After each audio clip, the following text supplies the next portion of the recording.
नमो बुद्धाय। दोस्तों अवर प्राइड हमारा गौरव में आपका एक बार फिर से स्वागत है। इतिहास की किताबें अक्सर हमें एक धुंधली तस्वीर दिखाती हैं, लेकिन जब हम मेगास्थनीज जैसे विदेशी यात्रियों के वृतांतों को गहराई से पढ़ते हैं तो चौंकाने वाले सच सामने आते हैं।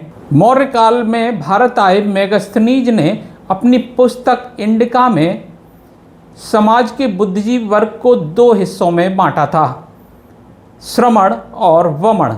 लेकिन आज का सबसे बड़ा सवाल यह है, क्या वे वमन वही थे जिन्हें हम आज के ब्राह्मण के रूप में जानते हैं, या समय की धूल ने उस असली पहचान को कहीं छुपा दिया है? आज के इस वीडियो में हम न केवल श्रमण और वमन के बुनियादी अंतर को समझेंगे, बल्कि उस गुमनाम सच से भी पर्दा उठाएंगे कि प्राचीन काल के वमन आज के आधुनिक ब्राह्मणों से जीवन शैली, आहार और सिद्धांतों में कितने अलग थे। इतिहास का वह अध्याय जो आपसे शायद छुपाया गया, आज हम उसी का विश्लेषण करेंगे। चलिए गहराई में उतरते हैं। आज हम बात करेंगे श्रमण और वमन की।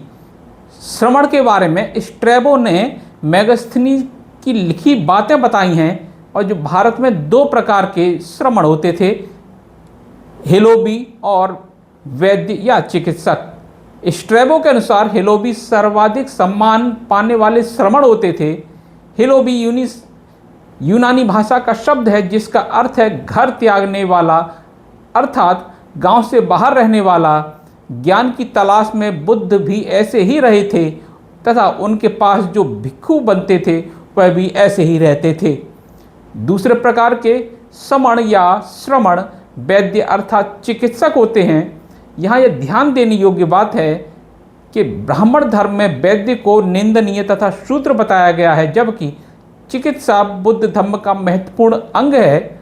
भगवान बुद्ध को वैशज्य गुरु भी कहा जाता है, जिसका अर्थ है दवा देने में निपुण। भिक्षुओं का कोई परिवार नहीं होता, इसलिए उन्होंने भिक्षुओं को खुद अपना तथा साथियों का इलाज करने के गुरु बताए। जब भिक्षु भिक्षा मांगने जाते थे और कहीं कोई बीमार मिल जाता था तो उसका भी इलाज कर देते थे। इसी प्रथा को कायम रखते हुए सम्राट अशोक ने श्रमण धर्म अपनाने के साथ भारत में मनुष्य तथा पशुओं के लिए अलग अलग अस्पताल स्थापित किए। यहाँ तक कि उन्होंने अपने मित्र देशों यूनान तथा श्रीलंका में भी दोनों तरह के अस्पताल स्थापित किए थे। अतः इन श्रमण कहे जाने वाले लोगों का ब्राह्मण धर्म से कोई नाता नहीं होता था, क्योंकि ब्राह्मण का वह पहले ही विवरण दे चुके हैं। यह भी ध्यान देने योग्य बात है कि श्रमण धर्म और ब्राह्मण धर्म शुरू से ही लेकर अंत तक एक दूसरे के विपरीत ही नहीं बल्कि विरोधी भी हैं। यहाँ श्रमण तथा समण और वास्तव में बौद्ध जैन भिक्षु ही होते थे। मेगास्थनीज तथा अन्य विदेशी लेख सभी धर्म पुरुषों को बड़े दो भागों में बांटते हैं। ब्राह्मण और श्रमण के में बांटकर संतुष्ट हो गए। मेगास्थनीज ने श्रमण यानी भिक्षु के लक्षण तथा गुण इस प्रकार बताए हैं। पहला, हिलोबी श्रमण नगर के बाहर जंगल कुंज में रहते हैं, जहां वह जंगली फलों और पत्तों से अपना पेट भरते हैं। उनके वस्त्र भी पेड़ की छाल से ही बने होते हैं या चिथड़े फटे पुराने कपड़े पहनते हैं। वैद्य या भिक्षु भी नगर में घर बनाकर नहीं रहते थे, बल्कि खुले आसमान के नीचे रहते थे। सभी श्रमण या समण अर्थात बौद्ध भिक्षु शराब तथा यौन संबंधों से दूर रहते थे। हिलोबी तथा नगर से दूर रहने वाले भिक्षु को राजा बहुत आदर देते हैं तथा सभी राजा उनसे समय समय पर अनेक पेचीदा मुद्दों पर मार्गदर्शन लेते हैं। विभिन्न राजा अपने संदेशवाहक यानी मंत्री आदि के हाथों अपनी समस्या भेजकर उनसे उसका हल पूछते हैं। भगवान बुद्ध के पास तो अनेक राजा अपने निजी तथा राज्य की समस्याएं सुलझाने के लिए उनके मार्गदर्शन मांगने स्वयं आते थे। मौर्य काल तक यही प्रथा अनवरत चल रही थी। मेगास्थनीज या किसी भी अन्य तत्कालीन लेखक ने कहीं भी आश्रम में पढ़ने या पढ़ाने वाले ब्राह्मण से किसी राजा द्वारा सलाह लेने की बात नहीं लिखी है। केवल भिक्षु से ही सलाह ली जाती थी। सभी राजा उन श्रमण भिक्षुओं के माध्यम से ही अपने कुल देवता को पूजते हैं तथा सबकी कुशलता की कामना करते हैं। हिलोबी श्रमण के बाद वैद्य यानी कि चिकित्सक श्रमण का सर्वाधिक आदर होता है, क्योंकि उनका काम मनुष्य की प्रकृति को समझना होता है। वैद्य या चिकित्सक श्रमण जंगल या खेत में नहीं रहते, वह अपनी दिनचर्या बहुत सीधी और सादी रखते हैं। वह बाजरे और चावल जैसे मोटे अनाज से पेट भरते हैं, चटपटे मसाले और स्वादिष्ट मिठाइयों से दूर रहते हैं। वह अपना भोजन कहीं से भी मांग कर खा लेते हैं तथा उन्हें भोजन उन गृहस्थों से मिलता है जो उन्हें आमंत्रित करते हैं। औषधियों का ज्ञान होने के कारण वह शादियां टूटने से बचाते हैं। वह आम बीमारी का ही इलाज नहीं करते, बल्कि जिस दंपत्ति के संतान नहीं होती उन लोगों को भी दवाई देते हैं। श्रमण भिक्षु अपने साथ कोई सामान नहीं रखते, यहाँ तक कि पानी पीने के लिए भी उनके पास बर्तन नहीं होता।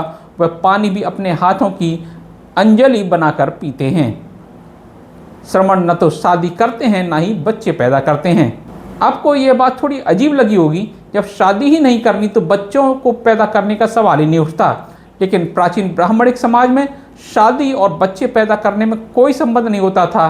उदाहरणतया ऋषि राजश्रृंग ने शादी तो कभी औरत भी नहीं देखी, लेकिन जब दशरथ ने अपने यहाँ बच्चे पैदा करने के लिए यज्ञ के लिए उसे लिवाने के लिए महिलाओं को भेजा तो उन्हें आते ही यह काम कर दिया। फिलो के अनुसार भिक्षु के 3 गुण होते हैं, प्रज्ञा, शील और शुचिता। इसलिए वह सदा आज़ाद रहते हैं।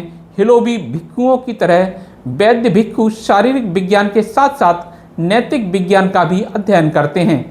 प्लूटार्क, जो पहली सदी ईसा पूर्व का इतिहासकार था, उसने लाइफ ऑफ अलेक्जेंडर में लिखा है कि इन भिक्षुओं ने सभ्य के लोगों को अलेक्जेंडर के वहशी हमलों के विरुद्ध एकजुट किया था। सिकंदर ने 10 भिक्षुओं को कैद कर लिया, उनसे उसकी बहस हुई और अंत में सिकंदर ने उनको आज़ाद कर दिया।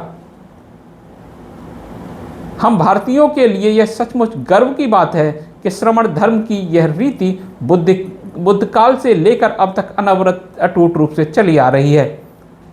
सिकंदर के हमले के विरुद्ध भिक्षुओं ने सब क्षेत्र का कबीलों के लोगों को एकजुट किया। सदगुरु कबीर ने तत्कालीन कठमुल्लाओं और राजाओं के विरुद्ध आवाज़ उठाई तथा 2 बार मौत की सज़ा सुनाई गई, लेकिन दोनों बार बच गए। उन्हीं के शिष्यों ने सतनामी संस्था बनाई और औरंगजेब के विरुद्ध आवाज़ उठाई। सैकड़ों कबीरपंथी फांसी पर लटकाए गए। गुरु नानक ने बाबर के जुल्मों के विरुद्ध लोगों को एकजुट किया। उन्हें कैद किया गया, लेकिन उनके धार्मिक प्रभाव को देखते हुए उन्हें आज़ाद कर दिया गया। गुरु रैदास ने निरंकुश राजाओं के राज की जगह सबके लिए एक समान अधिकार वाले बेगमपुरा बनाने का आह्वान किया। कंबोडिया के बौद्ध भिक्षुओं ने वहाँ के निरंकुश राजा के विरुद्ध सफलतापूर्वक लोगों को एकजुट किया और उस राजा को देश से बाहर निकाल दिया, चाहे वह राजा भी धर्म के नाम पर बौद्ध था। अब तिब्बत की चीनी अधिकार से आज़ाद करवाने के लिए भी बौद्ध भिक्षु ही अपनी जान की बलि दे रहे हैं। अतः बुद्ध धम्म मात्र मंदिर में पूजा अर्चना करने वाला धर्म नहीं है। मेगास्थनीज के अनुसार हिलोबी और वैद्य एक ही श्रमण समूह के भिक्षु होते थे, उनके केवल काम अलग होते थे। मेगास्थनीज लिखते हैं कि इन 2 मुख्य समूहों के अतिरिक्त अन्य धार्मिक लोग भी होते थे।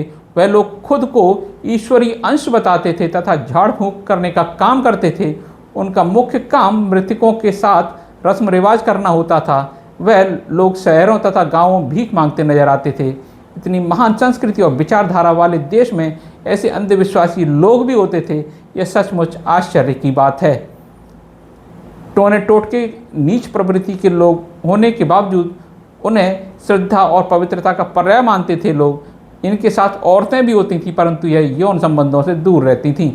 बुद्ध धम्म यूनान आदि देशों में कितना लोकप्रिय हुआ, इसका उदाहरण दूसरी ईस्वी सदी में अलेक्जेंड्रिया के क्लीमेंट द्वारा लिखी गई पुस्तक है, जिसमें उन्होंने लिखा है कि हिलोबी तो भारत के दार्शनिक हैं और श्रमण बैक्टीरिया के दार्शनिक हैं। यह तथ्य इस बात का द्योतक है कि बुद्ध धम्म इतना मानव सुलभ और कल्याणकारी धर्म है कि एक विदेशी सम्राट अशोक द्वारा प्रचारित किए जाने के बावजूद हर देश के लोगों ने इसे अपनाया और ऐसा अपनाया कि वहीं का धर्म बन गया। प्राचीन काल के प्रसिद्ध इतिहासकार बारदेशनीज सन 154 में पैदा हुए तथा सन 222 तक रोम, यूनान, मिस्र तथा अनेक देशों में जानकारी एकत्रित करते घूमते रहे। उनके पास रोम सम्राट इलगबालस ने भिक्षुओं का प्रतिनिधि मंडल भेजा था। बारदेशनीज उन्हें सामगा अर्थात भिक्षु संघ कहते थे। ब्राह्मण और श्रमण में अंतर बताते हुए लिखते हैं कि ब्राह्मण तो वंशानुगत पुरोहिताई मिलती है, अर्थात वहाँ बाप पुरोहित है तो उसके मरने के बाद बेटा पुरोहित बन जाता है, लेकिन श्रमण मुखिया द्वारा नियुक्त किए जाते हैं। श्रमण संघ वंश परंपरा से नहीं बनता, बल्कि इसमें वह लोग शामिल होते हैं जो धर्म का ज्ञान अर्जित करना चाहते हैं। वह आगे लिखते हैं, श्रमण एक परिवार के बच्चे नहीं होते, बल्कि भारत की हर नस्ल, एवरी नेशन ऑफ इंडियंस के लोग इसमें शामिल होते थे, जबकि ब्राह्मण धर्म में केवल उन्हीं के अपने बच्चे शामिल होते थे। तो दोस्तों, मेगास्थनीज की इंडिका हमें सोचने को मजबूर कर देती है कि प्राचीन भारत की वैचारिक नींव कितनी अलग और गहरी थी। जहाँ एक ओर श्रवणों का अपना कठोर तप था, वहीं उस दौर में ब्राह्मणों की जीवन शैली भी आज के आधुनिक ब्राह्मणों से कोसों दूर थी। वह बदलाव केवल समय का नहीं, बल्कि हमारी सामाजिक संरचना के पूरी तरह बदल जाने का प्रमाण है।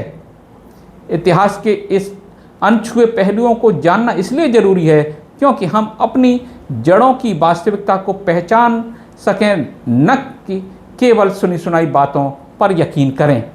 आपको क्या लगता है कि क्या सदियों के इस सफ़र में हमने अपनी प्राचीन बौद्धिक विरासत का असली स्वरूप खो दिया है?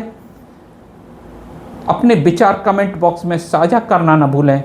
अगर आपको हमारा यह शोध और विश्लेषण पसंद आया हो तो वीडियो को लाइक करें और अवर प्राइड हमारा गौरव परिवार का हिस्सा बनने के लिए चैनल को सब्सक्राइब करें। मिलते हैं अगले वीडियो में एक और ऐतिहासिक सत्य के साथ। जय भीम, नमो बुद्धाय।